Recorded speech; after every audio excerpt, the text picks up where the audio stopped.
Assalamualaikum warahmatullahi wabarakatuh. Alhamdulillah rabbil alamin. Shalatu wassalamu ala asrofil anbiya wal mursalin wa ala alihi washabihi ajmain, amma ba'du.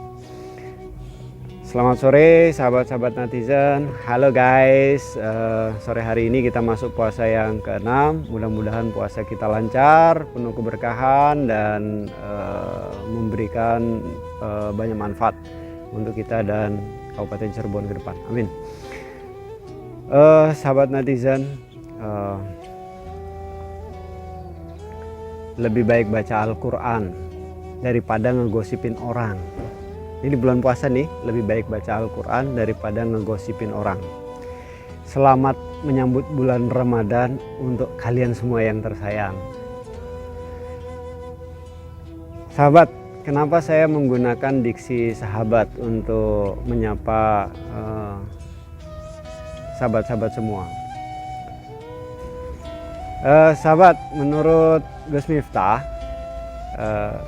definisi antara teman, sahabat, dan pacar ini ternyata berbeda. Nah, sekarang menurut sahabat netizen, apa tuh perbedaan antara pacar, teman, dan sahabat? Tulis di komentar ya. Nah, ini menurut Gus Miftah nih, kalau teman itu adalah orang yang akan datang saat kamu sedang banyak duit. Saat kamu senang, maka akan ada 1000 orang yang datang sebagai teman kita. Itu teman. Bedanya dengan pacar?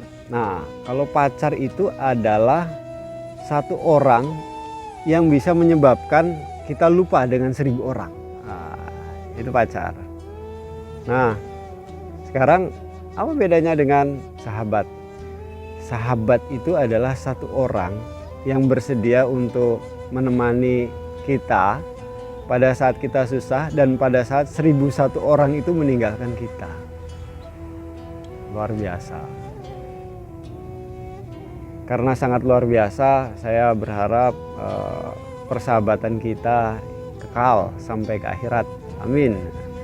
Dan kita berharap kita bisa sama-sama bersinergi untuk membangun Kabupaten Cirebon yang lebih baik ke depan.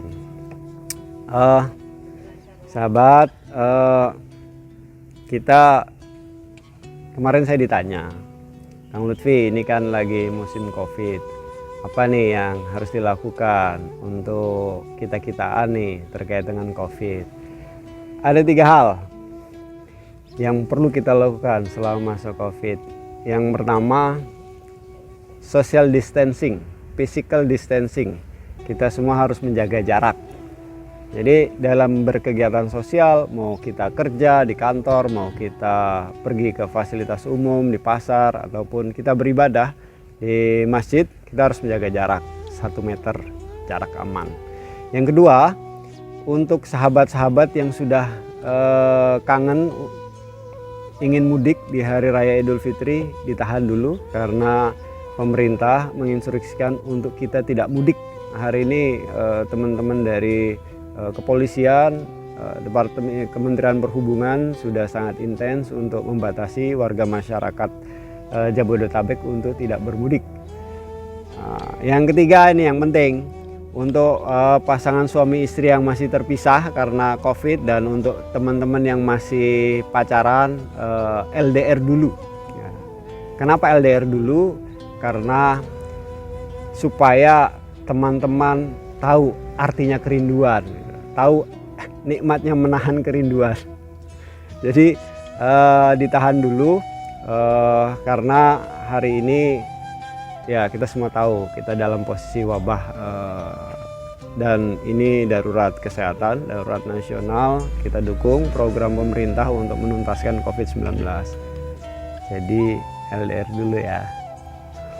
Nah, ngomong-ngomong tentang soal kerinduan, ini ada teman saya yang ngomong begini, Kang, kalau saya ini bukan tipikal cowok yang suka dengan LDR, bukan soal terpisah jarak jauhnya itu loh, tapi saya ini nggak tahan disiksa rindu. Masuk juga sih, tapi ada juga yang berpendapat berbeda. Sebenarnya yang berat itu bukan rindu. Apa tuh Kang? Yang berat itu ketika WA checklist 2 dianya online tapi kagak dibaca. Ini lebih berat daripada menahan rindu. Sakit. Nah ini teman-teman yang suka nggak baca WA, udah checklist 2 nih, bikin kesel sebenarnya. Kalau menurut teman-teman apa yang lebih berat dari rindu, boleh deh tulis di kolom komentar ya. Nah sekarang kita mau ngobrolin soal yang agak serius dikit. Kemarin kan kita jawab pertanyaan dari salah satu sahabat netizen, Kang, bagaimana cara untuk mensejahterakan masyarakat Kabupaten Cirebon? Katanya kan Kabupaten Cirebon penganggurannya luar biasa, penganggurannya lebih dari 10,5%, artinya anak-anak muda yang nganggur lebih dari 160.000 orang. Nah ini apa solusinya? Yang pertama yang harus kita lakukan adalah kita harus perangi korupsi. Karena korupsi ini secara nyata telah membuat negara menjadi bangkrut, telah membuat negara menjadi miskin. Kemiskinan yang diciptakan oleh korupsi ini adalah kemiskinan terstruktur, di mana hak masyarakat, hak warga negara akhirnya menjadi hilang. Program-program yang disusun sudah dengan sangat bagus akhirnya menjadi tidak efektif karena adanya persoalan korupsi. Beberapa orang mengatakan bahwa korupsi ini adalah budaya kita. Hello, korupsi budaya. Kalau saya nggak setuju korupsi ini budaya. Korupsi ini budaya Kang, dari atas sampai ke tingkat yang paling bawah semuanya melakukan itu. Saya berpikir kalau seandainya ini budaya, ini harus kita rubah. Kita butuh perubahan untuk Indonesia yang lebih baik. Kita harus memastikan pembangunan bisa berjalan efektif. Malah saya kalau ditanya, kalau itu bukan budaya, terus apa dong budaya kita? Budaya kita itu mencintai orang yang salah pada waktu yang salah. Maksudnya apa? Ini kadang-kadang kawan-kawan saya ini suka salah mencintai seorang gitu kan. Pacar orang dicintai. Nah ini nggak boleh ya. Kata Kiai SAS Abdul Somad, mencintai orang yang salah itu bukan suatu kesalahan. Yang salah itu adalah mencari nomor FB-nya, kemudian dilanjutkan dengan add friend, kemudian dilanjutkan dengan minta teleconference, kemudian minta nomor telepon. Ini adalah pilihan. Kalau mencintai orang yang salahnya itu bukan suatu kesalahan, tapi kesalahannya itu adalah pada saat kita memilih untuk mencari-cari informasinya di Facebook, kemudian minta nomor teleponnya, dan kemudian berhubungan. Saya pikir, tapi ini kan cuman ini aja, selingan aja sih. Yang sedang kita bicarakan bukan soal itunya. Yang sedang kita bicarakan adalah soal tadi kita membahas bagaimana pembangunan Kabupaten Cirebon bisa efektif. Kita harus menekan angka korupsi di Kabupaten Cirebon. Kita harus pastikan di Cirebon bebas korupsi untuk masa-masa yang akan datang. Yang kedua, apa yang harus kita lakukan? Kita akan mendorong pemerintah untuk memastikan program 5 tahun ke depan. Yang lebih banyak didorong adalah program-program yang pro kerja. Kalau Pak Jokowi dengan senior-senior yang ada di legislatif DPR RI hari ini sedang menggodok, hari ini sedang membahas undang-undang tentang cipta kerja. Undang-undang cipta kerja ini arahnya jelas bahwa kita dalam waktu 5 tahun ke depan harus bisa membangun struktur pertumbuhan ekonomi yang berkualitas. Struktur pertumbuhan ekonomi yang berkualitas itu yang seperti apa? Yang pasti pertumbuhan ekonomi yang bisa menciptakan banyak kesempatan kerja. bisa menciptakan banyak lapangan pekerjaan. Kalau bahasanya para orang-orang senior di atas sana, pertumbuhan ekonomi yang elastis terhadap penciptaan kesempatan kerja. Kalau seandainya pertumbuhan ekonominya baik tapi tidak ramah dengan penciptaan kesempatan kerja, buat apa? Nah, hari ini kita butuh banyak lapangan pekerjaan, termasuk di kabupaten. Kita punya APBD yang lumayan besar. Kalau proyeksinya teman-teman dari Bapelitbangda, APBD kita di angka 3,9 triliun, dan kita berharap program-program pemerintah yang akan dijalankan ini program-program yang bisa menciptakan banyak kesempatan kerja. Nah, programnya apa saja? Kalau kita lihat dari struktur PDRB, pendapatan domestik regional bruto, sektor yang paling kuat menyumbang pertumbuhan ekonomi antara lain adalah industri pengolahan. Yang kedua sektor jasa. Nah, dua sektor ini menurut saya perlu terus didorong. Kita ingin memastikan Kabupaten Cirebon punya kawasan industri. Kemudian yang kedua, UMKM di Kabupaten Cirebon harus didorong terus. Dan yang ketiga yang paling penting adalah sektor pariwisata. Sektor pariwisata adalah sektor yang paling mudah didorong untuk memastikan sektor lain bisa terdorong juga gitu kan. Kalau pariwisata di Kabupaten Cirebon berkembang, saya yakin sektor kuliner, kemudian UMKM, transportasi, perhotelan, otomatis akan tumbuh berkembang juga. Jadi saya pikir hal yang kedua yang penting itu adalah memastikan investasi pemerintah dalam bentuk APBD bisa elastis terhadap penciptaan kesempatan kerja dengan mendorong sektor-sektor tersebut gitu kan. Yang ketiga, yang penting apa? Yang ketiga yang penting adalah kita harus memastikan dunia pendidikan di Kabupaten Cirebon bisa membangun anak muda yang terampil. Anak-anak muda yang siap masuk dunia industri, anak-anak muda yang punya soft skill baik. Dan ini sangat efektif untuk meningkatkan produktivitas dan daya saing Kabupaten Cirebon secara umum.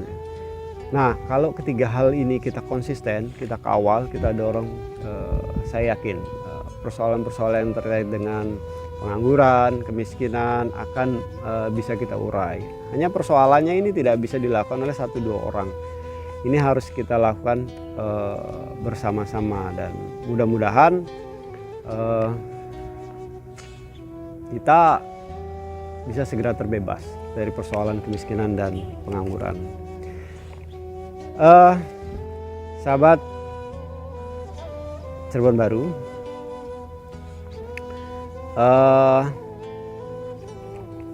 kemarin kita coba buka-buka gitu, di kolom komentar. Ada yang nanya, Kang Lutfi, bukanya pakai apa? Nah, ini mau saya jawab. Kalau kita di sini bukanya harus dengan yang manis-manis. Karena sunahnya buka dengan yang manis-manis. Iya, yang manisnya apa, Kang Lutfi? Saya makan soto sambil buka status mantan-mantan saya. Buka foto-fotonya. Ampun, Umi. Bercanda, Umi. Jadi kalau nggak ada yang manis-manis, ya kita cari makanan apa aja sambil ngeliat yang manis-manis. Sahabat netizen, kita lihat lagi nih pertanyaan teman-teman yang lain. Ada yang tanya, Kang Lutfi, ini soal soal Kabupaten Cirebon katanya kota santri, kota wali, tapi kehidupan keagamaannya mulai berkurang. Semakin lama madrasah semakin termarginalkan. Kita punya peraturan daerah tentang MDTA, tapi peraturan daerah itu tidak berjalan dengan efektif. Nah, bagaimana kita mensikapi persoalan ini? Begini, kalau perda sudah ada tidak berjalan efektif, kita harus evaluasi. Itu standing posisi yang pertama. Perda kita evaluasi, persoalannya ada di mana. Kalau seandainya dukungan pemerintah tidak optimal, hari ini kita rubah kebijakannya. Kita harus memastikan pemerintah mendukung secara penuh pelaksanaan perda MDTA tersebut. Kita akan memastikan dukungan-dukungan pemerintah baik dalam bentuk anggaran, kegiatan, kebijakan bisa efektif untuk mengoptimalkan perda tersebut. Yang kedua, yang penting adalah kita ingin memastikan teman-teman yang bergerak di bidang pendidikan keagamaan khususnya MDTA bisa terfasilitasi seluruh kegiatan operasionalnya. Kita berharap anak-anak di Cirebon punya kesempatan untuk mendapatkan pendidikan keagamaan yang baik, yang berkualitas.